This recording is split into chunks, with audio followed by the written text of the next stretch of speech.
Hello everyone, कैसे आप लोग। फ्रेंड, आज की इस वीडियो में मैं सिंपल इंटरेस्ट का कुछ न्यू क्वेश्चन लेकर आया हूँ और ये क्वेश्चन और न्यू टाइप पर बेस्ड है। मैं समझता हूँ कि ये भी question exam point of view से बहुत इंपॉर्टेंट है, क्योंकि इस टाइप के भी क्वेश्चन एग्जाम में पूछ लिए जाते हैं।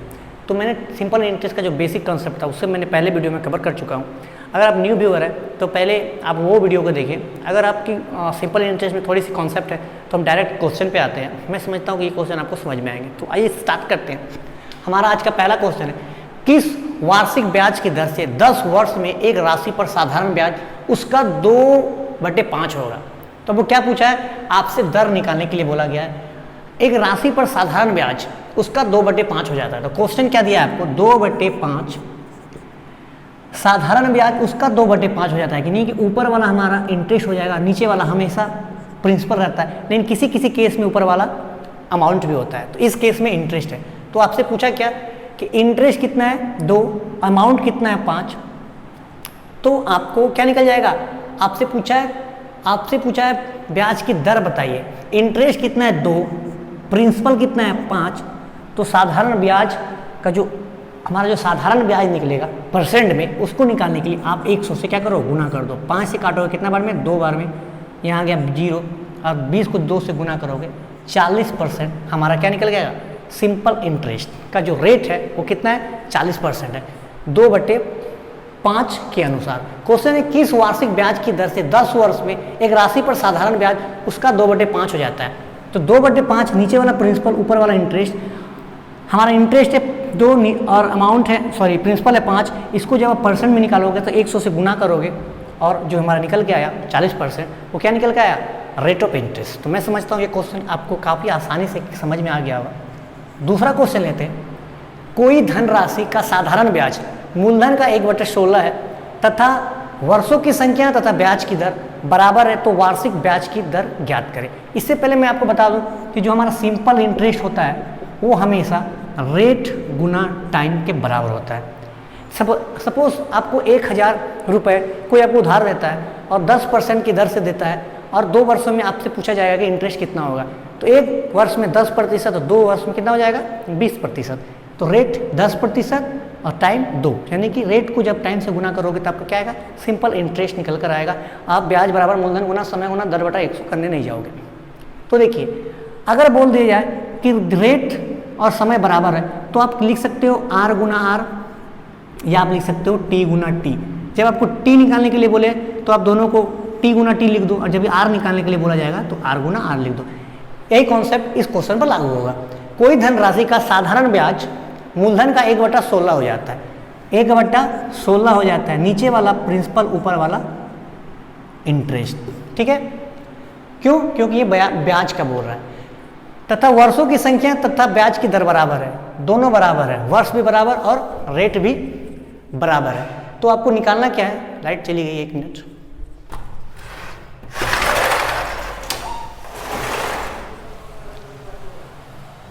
वर्षों की संख्या तथा ब्याज की दर बराबर है, तो आपको वार्षिक दर ज्ञात करना है, आपको रेट निकालना है। ठीक है, तो देखिए, आप रेट जब भी निकालोगे तो आप क्या निकालोगे, परसेंट में निकालोगे। तो इंटरेस्ट मेरा 1,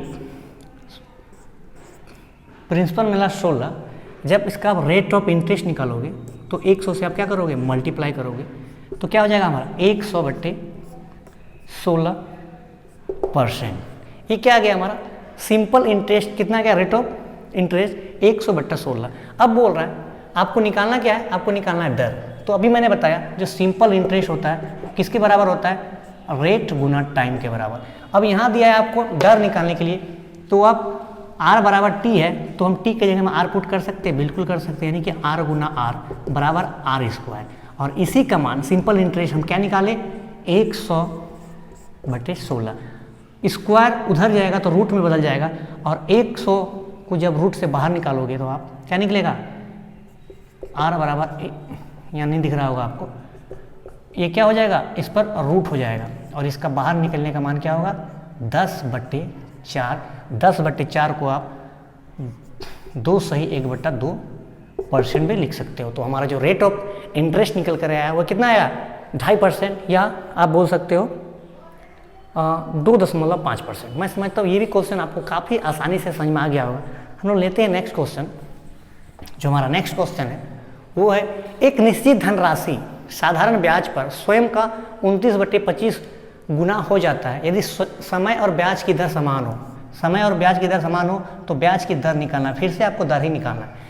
क्वेश्चन क्या बोल रहा है कि इस बार साधारण ब्याज पर स्वयं का 29/25, स्वयं का 29/25, नीचे वाला हमारा हमेशा क्या रहता है, प्रिंसिपल। लेकिन इस बार स्वयं का क्या हो जा रहा है, 29/25। आपको समझने वाली बात है कि इस बार यहाँ इंटरेस्ट नहीं है, क्या दिया हुआ है, अमाउंट। क्या दिया हुआ है, अमाउंट। क्यों? क्योंकि क्वेश्चन बोल रहा है किसी निश्चित धनराशि साधारण ब्याज पर स्वयं का, यानी कि जब भी स्वयं दे और ये ऊपर वाला बड़ा रहे तो अधिकतर चांसेस होती है क्या, वो अमाउंट रहेगा, इंटरेस्ट नहीं रहेगा। तो आपसे क्या पूछ लिया गया, आपसे दर पूछ लिया गया। तो आप करोगे क्या, देखिए 25 था हमारा प्रिंसिपल, अमाउंट है 29, तो 25 में क्या जोड़ा गया, 25 में 29 बन गया, 25 में क्या जोड़ा गया, 29 बन गया, तो आप कहोगे 4 जोड़ा गया। तो यही 4 हमारा क्या है, ये है प्रिंसिपल और ये है इंटरेस्ट, इन दोनों को जोड़ेंगे तो हमारा क्या बन जाएगा, अमाउंट। प्रिंसिपल बराबर अमाउंट बराबर प्रिंसिपल जोड़ इंटरेस्ट होता है। तो आपको क्या निकालना है, रेट निकालना है। रेट कैसे निकालते हैं, देखिए रेट ब्याज की दर ज्ञात करना है। हमें पता है कि 4 जो है वो हमारा इंटरेस्ट है, 4 हमारा क्या है, इंटरेस्ट है। कितना पर इंटरेस्ट मिला है, 25 पर। इसको जब निकालोगे तो आप 100 से मल्टीप्लाई करना होगा। 25 को जब आप इससे काटोगे तो 4 बार में कटेगा, तो जो 16% आया हमारा, ये simple interest, rate of simple interest आया। कितना, 16%। अब हम क्वेश्चन कह रहा है क्या कि दर और समय बराबर है, तो सिंपल इंटरेस्ट किसके बराबर होता है, T गुना R। यानी कि जब समय को R से मल्टीप्लाई करते हैं तो हमारा क्या आता है, सिंपल इंटरेस्ट। और सिंपल इंटरेस्ट कितना निकला हमारा, 16%। बोल रहा है क्वेश्चन क्या, समय और दर बराबर है, तो हम T के जगह में R पुट कर सकते हैं, बिल्कुल कर सकते हैं। R गुना R बराबर 16%, R का स्क्वायर हो जाएगा 16%, स्क्वायर को हटाएंगे तो रूट हो जाएगा, निकलेगा R बराबर 4% हमारा इंटरेस्ट, यानी कि रेट ऑफ इंटरेस्ट 4%। मैं समझता हूँ ये आपको काफ़ी आसानी से समझ में आ गया होगा, और इस टाइप के क्वेश्चन एग्जाम में पूछ लिए जाते हैं, तो सारे टाइप आपको आने चाहिए। मिलते हैं हम लोग नेक्स्ट वीडियो में कुछ न्यू क्वेश्चन के साथ, कुछ न्यू कॉन्सेप्ट के साथ। Thank you.